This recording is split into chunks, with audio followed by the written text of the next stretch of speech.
Tatlo ang patay matapos araruhin ng truck sa Dinalupihan, Bataan. Yan at iba pang aksidente sa kalsada sa report ni Ian Suyu.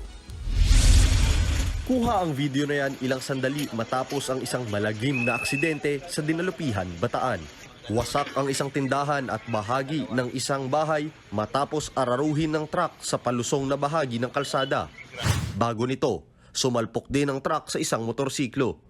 Patay ang babaeng rider na kinilalang si Eunice Ann Gonzales. Binawian rin ng buhay ang mag-inang si Glenda Agustin at kanyang anak na si Roxanne na natutulog umano sa tindahan nang mangyari ang aksidente. Ayon sa Dinalupihan Police, kargado ng mga poste ng solar lamp ang truck. Nakatalo naman ang driver bago bumangga ang truck at agad na tumakas. Iniwan niya ang kanyang pahinante na isang menor de edad at kanya ring pinsan. Pinaghahanap na ng mga pulis ang driver.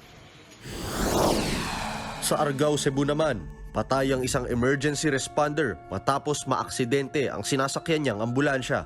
Sumabog ang gulong nito dahilan para bumaliktad ang sasakyan. Sugatan naman ang driver, nurse at isa pang emergency responder.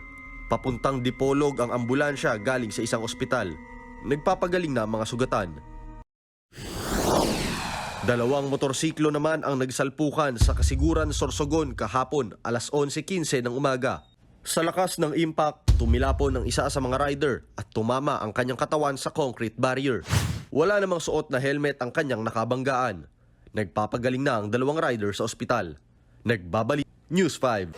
Mga kapatid, Jess De Los Santos po. Iba na ang may alam at may pakialam sa panahon ngayon.